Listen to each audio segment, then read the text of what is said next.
To our channel kitchen இந்த dark. எல்லாரும் நல்லா இருக்கீங்களா? ஸோ நானும் நல்லா இருக்கேன். நிறையா பேர் எங்கள் சேனலுக்கு இப்போ நீங்கள் நிறையா அப்ரிஷியேஷன்ஸ் கொடுக்குறீங்க, கமெண்ட்ஸ் கொடுக்குறீங்க, நிறையா சப்ஸ்கிரைப் பண்ணுறீங்க. ரொம்ப தேங்க்ஸ் எல்லாருக்கும். இதே மாதிரி சப்போர்ட் பண்ணி கொடுங்க. இன்றைக்கி நம்ம என்ன பண்ண போகிறோம்னா முருங்கைக்கீரை துவையல் அரைக்க போகிறோம். அது எப்படி பண்ணலான்னு வாங்க பார்க்கலாமா? வீடியோக்குள்ள போகலாம். ஸோ என்ன துவையலுக்கு தேவையான பொருள்லாம் இங்கே ஷோ பண்ணியிருக்கேன். 2 கைப்பிடி வெங்காயம், சின்ன வெங்காயமாக எடுத்திருக்கேன். அதுக்கப்புறம் ஒரு 10-15 பல் பூண்டு, பெரிய பூண்டு பல் எடுத்திருக்கேன். அதுக்கப்புறம் இதில் வந்து 2 ஸ்பூன் கடலைப்பருப்பும் 1/2 ஸ்பூன் உளுந்தும் போட்டிருக்கேன்.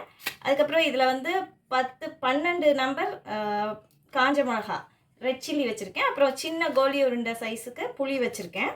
இது ட்ரம்ஸ்டிக் லீவ்ஸ், அதாவது முருங்கைக்கீரை.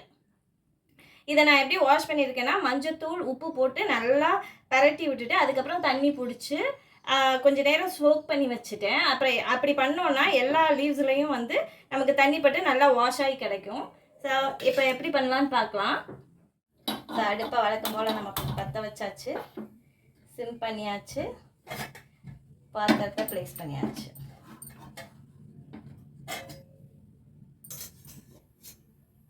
ப்ளேஸ் பண்ணியாச்சு. பாத்திரம் ஹீட் ஆகிட்டுருக்கு.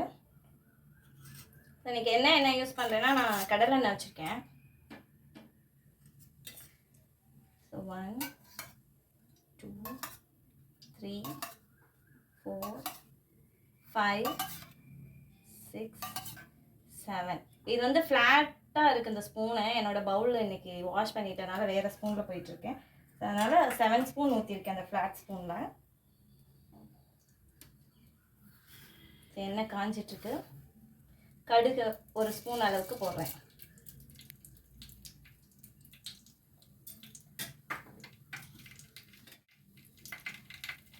கடுகு பொரிய ஆரம்பிச்சிருச்சு. ஸோ ஒருத்தவங்க எனக்கு கால் பண்ணி நான்வெஜ் ஐட்டம்லாம் செஞ்சு காட்டுங்க சிஸ்டர் அப்படின்னு சொன்னாங்க. செய்கிறேன், கண்டிப்பாக செஞ்சு காட்டுறேன். நிறைய பேர் வந்து சொல்கிறது நல்லா புரியுது அப்படிலாம் நீங்கள் சொல்லியிருக்கீங்க. ரொம்ப தேங்க்ஸ் எனக்கு இந்த க்ரிட்டிசைஸ் பண்ணதுக்கு. என்னாலையும் அப்போ தான் புரிஞ்சிக்க முடியுது உங்களுக்கு புரியுதா புரியலான்னு. கடுகு பொரிஞ்சிருச்சு. நான் புளி போட்டுட்டேன், சிம் பண்ணிட்டேன் ஃப்ளேமை, காஞ்ச மிளகா போட்டேன். காஞ்ச மிளகாவும் புளியும் ஓரளவு வறுத்தாச்சு. நல்லா சவுண்டு வருது. நம்ம கடலைப்பருப்பு உளுந்து போட்டேன்.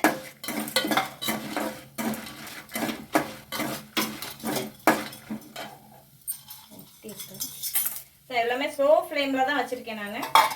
ஹை ஃப்ளேம் பண்ணவே இல்லை. ஸ்லோ ஃப்ளேமில் பண்ணும்போது தான் நல்லா அரோமா கிடைக்கும்.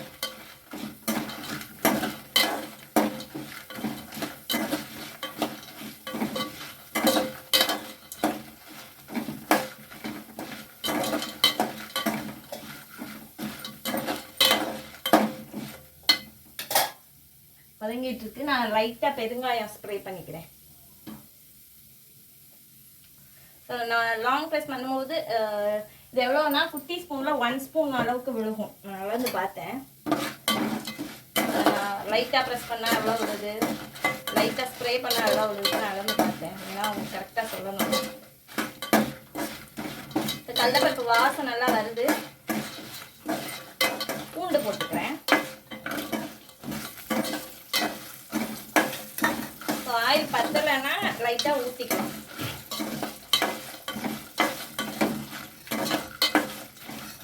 கொஞ்சம் நேரம் வதங்கட்டும். நான் சின்ன வெங்காயமும் போட்டுக்கிறேன்.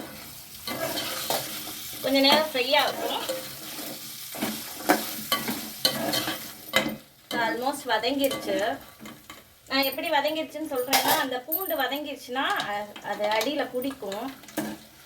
அதனால் எண்ணெய் இல்லை அப்படின்னு எப்படி நம்ம கண்டுபிடிச்சிக்கிறது அப்படின்னா, சவுண்ட் கேளுங்க. எண்ணெய் இருக்கும்போது அது எப்படி சவுண்டு வருதுன்னு. அந்த எண்ணெயோட சவுண்ட் நல்லாவே கேட்கும், அது கொதிக்கிறதுலாம். ஸோ எண்ணெய் இல்லைன்னா ஒரு மாதிரி கருகின ஸ்மெல் வரும் வெங்காயம் கூட. அதுலேருந்து நம்ம கண்டுபிடிச்சிக்கலாம். எண்ணெய் வேணும்னா நம்ம எக்ஸஸாக ஊற்றிக்கலாம். ஸோ துவையலுக்கெல்லாம் கொஞ்சம் எண்ணெய் எக்ஸஸாக ஊற்றணும். பட்டவத்தெல்லாம் பாருங்கள் கலகலன்னு சவுண்டு கேட்குது. ஸோ இப்போ நான் வந்து முருங்கைக்கீரையை வந்து அதை போடுறேன். முருங்கைக்கீரை வந்து முடிஞ்ச வரைக்கும் ஃப்ரெஷ்ஷாக வாங்குங்க. இப்போ தான் நம்ம வந்து அதை உருவுறதுக்கு கரெக்டாக இருக்கும். முருங்கைக்கீரை எவ்வளோ வச்சுருக்கேன்னா ஒரு பிடி, ரொம்ப போட்டோம்னா கசப்பு, குழந்தைங்கலாம் சாப்பிட மாட்டாங்க. ஒரு பிடி டைட்டாக பிடிச்சு எடுத்திங்கன்னா ஒரு அளவுக்கு ஒரு பஞ்சாக வரும் அது எடுக்கும்போது. ஃப்ரெஷ்ஷாக இருந்தால் நம்ம ஆயிரத்துக்கும் ஈஸியாக இருக்கும். வதங்கிடுச்சுன்னா ஆய முடியாது. அதோட பூச்சி புழு உதை ஏதாவது இருந்தாலும் நமக்கு தெரியாது. இதுனா ஃப்ரெஷ் லீவ்ஸ்னால் நம்ம தடவி பார்க்கும்போதே அதில் ஏதாவது டஸ்ட் இருக்கா ஏதாவது இருக்கான்னு நமக்கு தெரியும். பார்த்துட்டு ஒரு சைட்டட் பீப்புள் கிட்ட சஜஷன் கேட்கணும். ஏன்னா எல்லோ லீஃப்லாம் போட்டோம்னா வயிற்றுக்கு சேராது.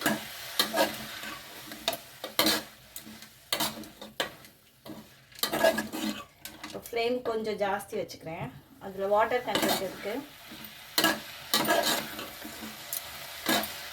மஞ்சத்தூளும் உப்பு போடுறதுனால சப்போஸ் அதில் பூச்சி ஏதாவது இருந்தால் கூட போயிடும்.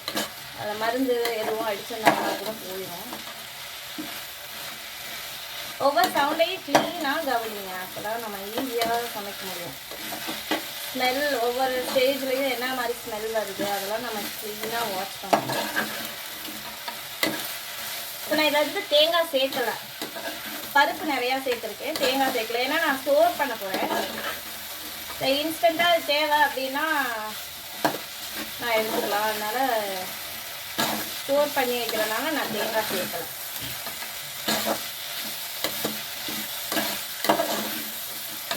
ரெடி ஆயிடுச்சு. தண்ணி ட்ரைன் ஆகுது. அந்த சவுண்ட்லேயே தெரியும் நம்ம தண்ணி போடையில எப்படி இருந்துச்சு சவுண்டு, அது ட்ரைன் ஆகிட்டு வரையில எப்படி இருக்குன்னு பாருங்க.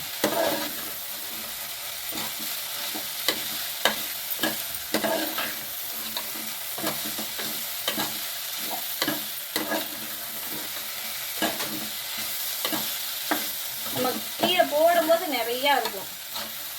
ஸோ வதங்க கம்மியாக ஆயிடும். சின்ன வெங்காயம் தான் நல்லா டேஸ்ட் கொடுக்கும், உடம்புக்கும் நல்லது, குளிர்ச்சி கொடுக்கும். ஸோ அவ்வளோதான் முடிஞ்சு. நான் ஆஃப் பண்ணிவிட்டு கொஞ்சமாக கல்லுப்பு போட்டுக்கிறேன். ஸோ 1/2 ஸ்பூன் போட்டுக்கிறேன். 10 அப்புறம் போட்டுக்கலாம்.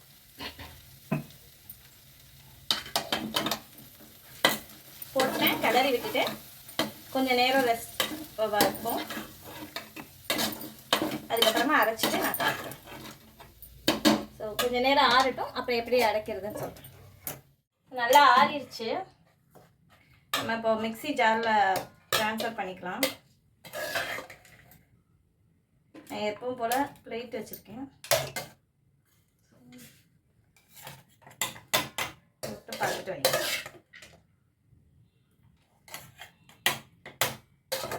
கரண்டி பெருசாக இருக்கனால எனக்கு உள்ளே போகிறது கஷ்டமாக இருக்கு.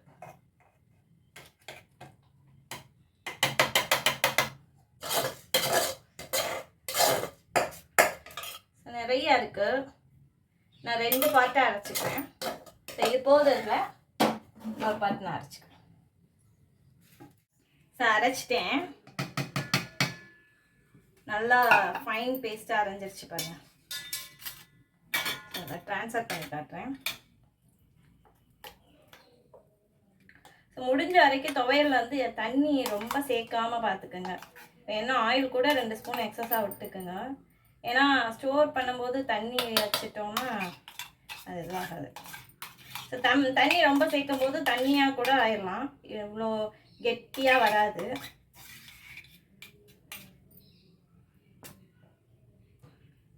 நல்லா ஃபைனாக வந்துடுச்சு.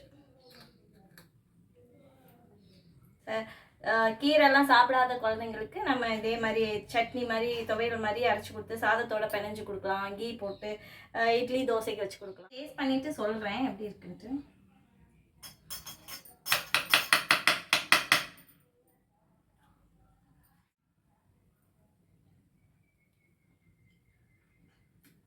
அந்த பருப்போட ஃப்ளேவர், ட்ரம்ஸ்டிக் லீவ்ஸோட ஃப்ளேவர் எல்லாமே வந்து சூப்பராக இருக்குது. புளி காரம் எல்லாமே கரெக்டாக இருக்குது.